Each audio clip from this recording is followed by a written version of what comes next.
The foot comes through. Coming up, a full report on the Saints' big road win in Atlanta. We'll meet some special fans who made the trip. And we'll show you the ins and outs of the Georgia Dome. Plus, a special musical tribute to the Saints' outstanding linebackers. Saints Sideline is still #1 in my heart, baby. Yes. Thank you. And by the way, it's next. Saints Sideline, brought to you by Midas. Nobody beats Midas. Nobody.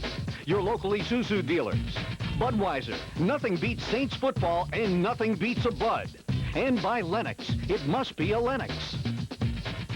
This is an exclusive presentation of WGNO Sports.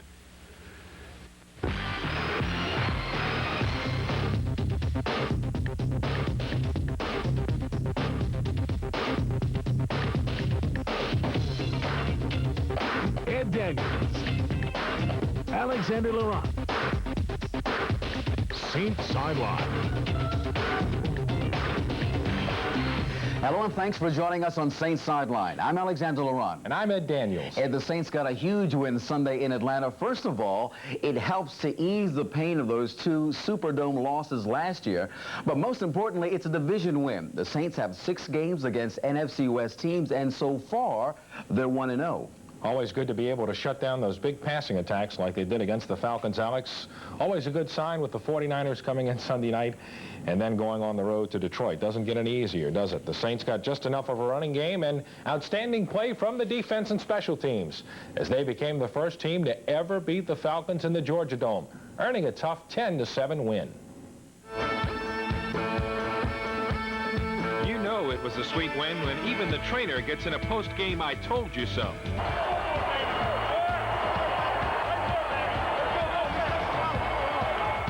To beat the Falcons in Atlanta's new Georgia Dome, to shut down Dion, to shut up your hated rivals. We will see you again.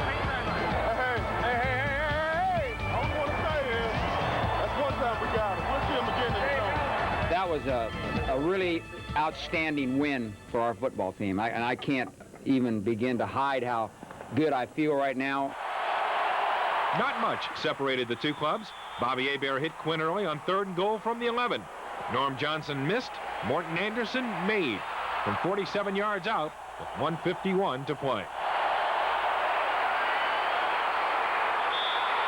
Needed this one a little bit because I had a couple of misses early on in the season, and I didn't quite know where am I at the stage, at what stage am I at this point kicking wise. But I think I'm just fine.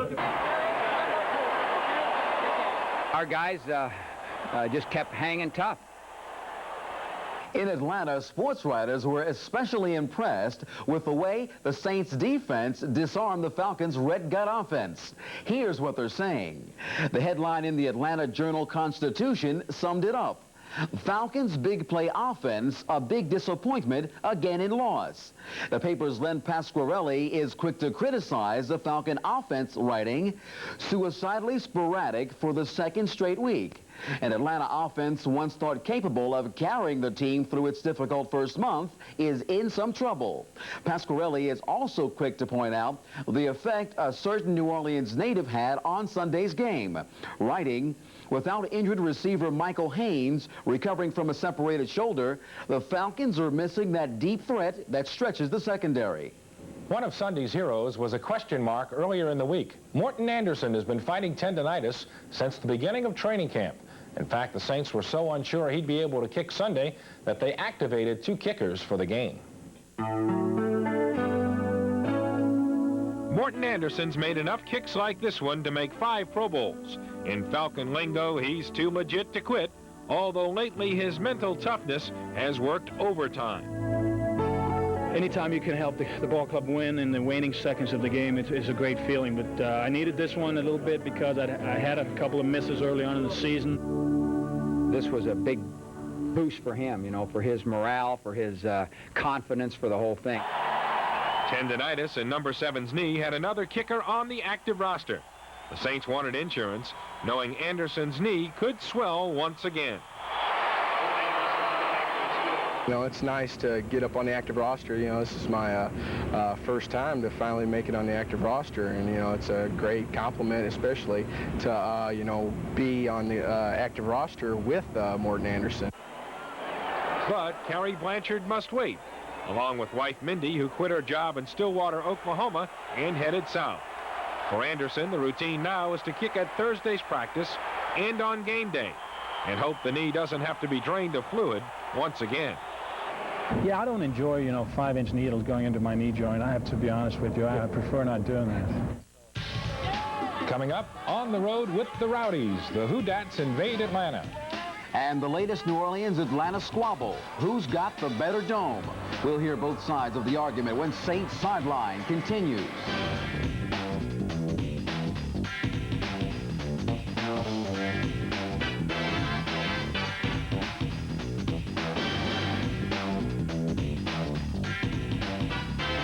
The only negative about Sunday's performance was that more Saints fans couldn't watch the game in person. Season ticket sales in Atlanta are way up, which kept the number of Who-Dats in attendance way down. Still, several thousand Saints supporters were there, and they would not be ignored.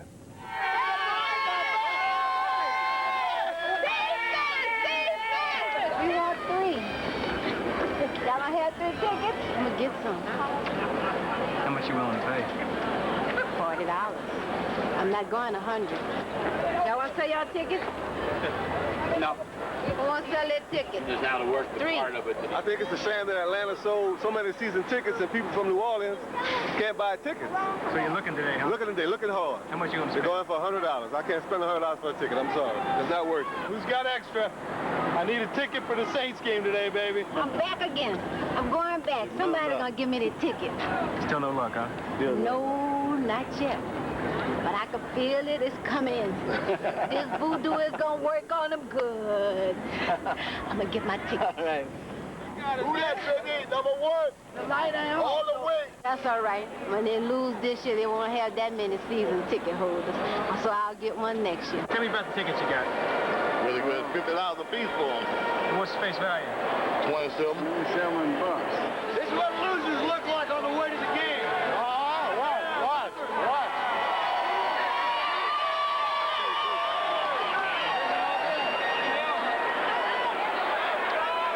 We don't appreciate coming to Atlanta, setting up at the top with that pigeon. It's a nice group, but we want to see Saints win. We don't want to see them up here. We want to see them down there. First, they didn't send us no tickets. Not enough. Once we got away out here, they put us at the top of the tent. But guess what? We all made it. We are here. We love the New Orleans Saints. We love them here. Even from the top row, huh? Even from the top row. Of course, the Who-Dats were making their first trip to the brand new Georgia Dome. Doug Mouton takes us inside Atlanta's newest stadium. This is the Georgia Dome. $210 million of modern architecture, complete with a Teflon-coated fiberglass roof to allow for natural light. It's the largest cable-supported dome in the world. Impressed? I think this dome is something like Arena Football Dome. The Superdome is just immaculate, you know? This here you can put inside of and put a little sugar around it and stir it up. That's the dumbest thing I've ever heard. I've been over there several times. There's absolutely no comparison between that place and this. There's comfort here. The faithful in Atlanta and New Orleans now have a new reason to argue who's got the better dome. But fans here in Atlanta are quick to defend their stadium and its Teflon-coated ceiling. People from New Orleans are saying that that roof looks like a circus tent. Now, what do you think about that? Well, I don't get the impression of a circus tent. I mean, it just gives a great airy and open feeling to me. Put a real roof on with some slate, some stuff to keep the snow and the rain from coming in. I think it looks like a circus tent, too. It doesn't look finished. It doesn't look complete. It looks like it's at the beginning of construction. One of the biggest selling points of the dome is that every seat in the house has an unobstructed view of the field. But every seat in the house is green. We got kind of green seats. Now, these aren't the Falcons colors. These aren't Georgia colors. What's up with the green seats? Green here in Georgia means success. That's the color of money, so that's why the green seats. Hey, they look good. We're fashionable. fashionable. This is teal, actually. It's the right color. Still, the argument continues. Listen to it. Super Dome. This arena football. Super Dome. Flag ball. And, From the Georgia Dome, Doug Mouton, Saints Sideline. Coming up, you won't want to miss this one, a special musical tribute to the Dome Patrol. Stick around for more of Saints Sideline.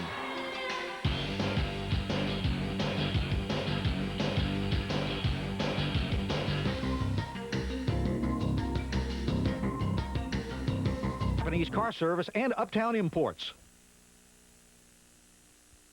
In Sunday's win over the Falcons, the offenses and defenses were pretty even. It was the Saints' special teams that made the difference. There was no showtime for primetime, as special teams were truly something special. The Saints took the lead, but Atlanta still had prime time. But the script Falcon fans wanted was tossed in the garbage. Morten Andersen kicked it where Deion Sanders could do nothing with it.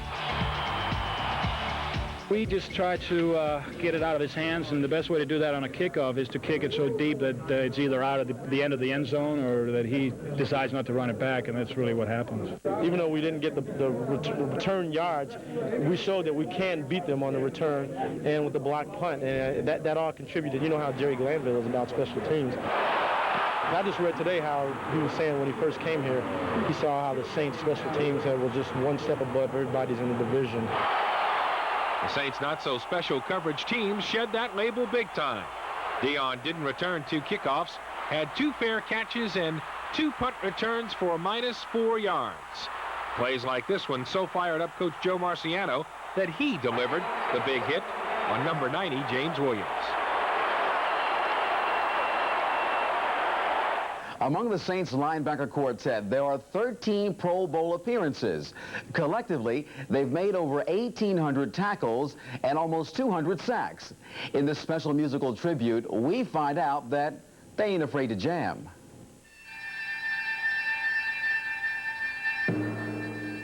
For Pat Swilling, Vaughn Johnson, Sam Mills, and Ricky Jackson, it was a dream that began a long time ago. Growing up as kids, wanting to be the best at something they loved so much, football. And, defensively speaking, these 4 linebackers have achieved that dream.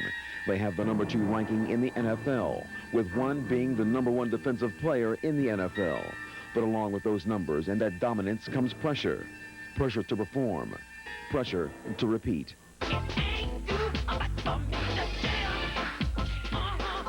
I don't feel any pressure to repeat defensively because, you know, I feel like that we are a good defensive team, and our guys just have to go out and play good and continue to show that we're getting better and that we can play great defense.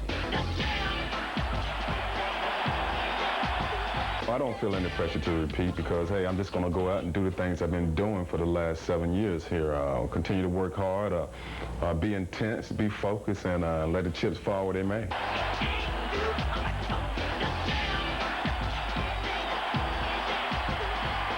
I don't feel any pressure. We feel like we can get the job done with the guys we have, and we will get it done. No, I don't feel any pressure. I think that we have a great defense, and me, myself, I'm geared up, and I think everybody else is ready to go, too. Jam, jam, here comes the man, hot down, pass funny, he's a bad brother, man. Looking for reaction, what's up with your dad? Sam Mills got 4, Russell them into the floor. Louie, Dewey, rockin' like a Chewy. Von Johnson, he out, easy as pie. So jam. It ain't too hard for me to jam. No, it ain't too hard for me to jam. No, it ain't too hard for me to jam. It ain't too hard for me to jam. It ain't too hard for me to jam. It ain't too hard for me to jam. And we'd like to thank those 4 youngsters from Audubon Elementary School in Kenner for playing the young linebackers. It's Lawrence Woolwright, Herbert Franklin, Tremaine Williams, and James Bates. They did a great job. They really did. And boy, you have some imagination. Nice job from those kids. And the linebackers are definitely looking forward, we're told, to playing a more run-oriented team so the foursomes can get more playing time. Coming up, more from Sunday's big win over the Falcons. And we'll go back to 1967 and the first Battle of the South. Beating the Bears and the Falcons the last 2 weeks, a new trend has developed. The Saints have taken control of ball games in the fourth quarter. Though division champions, these Saints were never accused of being great in the game's final minutes. But the Saints drove from their 27 to the Atlanta 29 to set up Morten Andersen's game-winning field goal. Then the defense backed it up with the stop of the Falcons on the next series.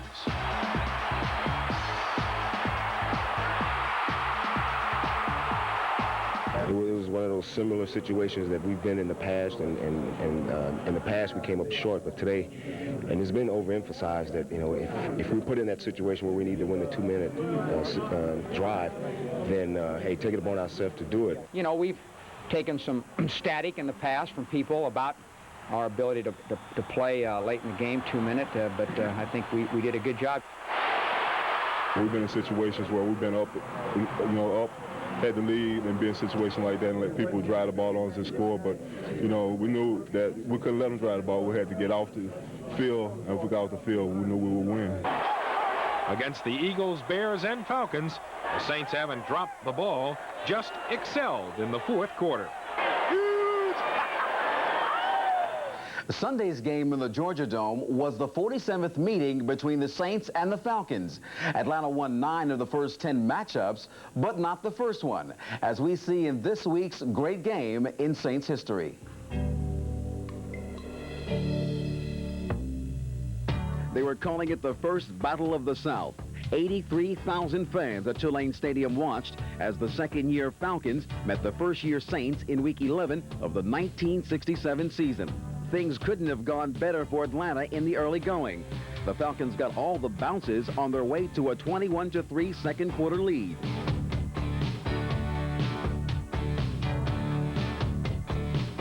The Saints got back into the game before halftime as Gary Quazzo hit Kent Kramer with the score, cutting the Falcons' lead to 21-10 at the intermission. In the second half, the Saints changed quarterbacks, going with Billy Kilmer, and the rally was on. Randy Schultz comes up with the big touchdown run here to cut the Falcon lead to 21-17. The teams exchanged field goals as the game clock ticked away. Down 24-20, the Saints had the ball at their own 3-yard line with just 2:17 left on the clock. Kilmer went to work. First with the big play to number 42, John Gilliam. This play took it to the Falcon 45. Then Kilmer goes to Ray Pogue down to the Atlanta 26. Tom Barrington would then break loose for 13 yards to the 13.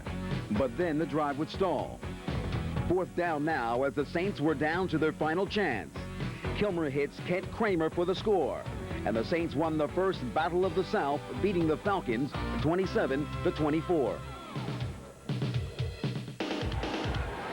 There's still a lot more to come on Saints Sideline. Next, we'll preview the big Sunday night day with the 49ers.